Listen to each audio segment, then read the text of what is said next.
Avec ses ruines carthaginoises et romaines, ces maisons traditionnelles sont paysages qui offrent une combinaison exceptionnelle de zones désertiques bordant la mer et de champs cultivés en palmiers et oliviers.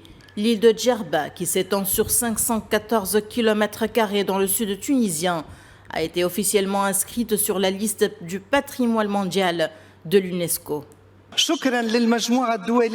Merci à la communauté internationale d'avoir reconnu la valeur exceptionnelle de l'île de Djerba, belle interface de la Méditerranée. Avec cette décision, les rêves deviennent réalité. Notons que le dossier de l'intégration de l'île de Djerba au patrimoine mondial de l'UNESCO est composé de 31 sites et monuments. Il s'agit de 7 zones continentales et 24 monuments implantés partout sur l'île.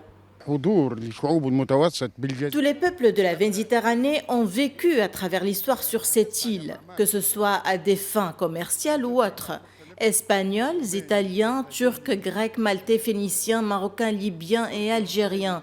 Tous ces peuples ont eu une présence sur l'île de Djerba à travers l'histoire. Une présence qui s'est clairement reflétée dans l'architecture de cette île. C'est pourquoi on trouve une architecture romaine, carthaginoise, turque, ottomane, espagnole et byzantine, qui reflète également la diversité des croyances. Et Djerba est considérée comme l'une des rares régions au monde qui permet une étonnante diversité sectaire et idéologique. Djerba, l'île des rêves, un nom accroché à des palmiers, une kyrielle de plages de sable pur, de calme et de rêve, havre de paix.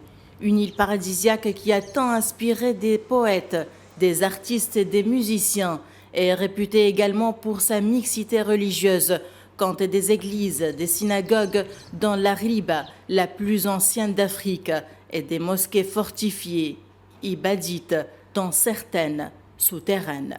Le séjour à l'île de Djerba sera incomplet sans la visite du village de Houmtsouk et d'autres comme Galela et Midouna.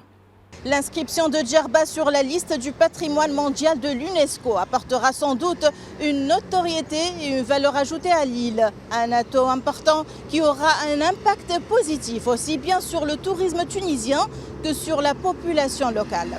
Depuis Tunis, Najwa Becha pour Média.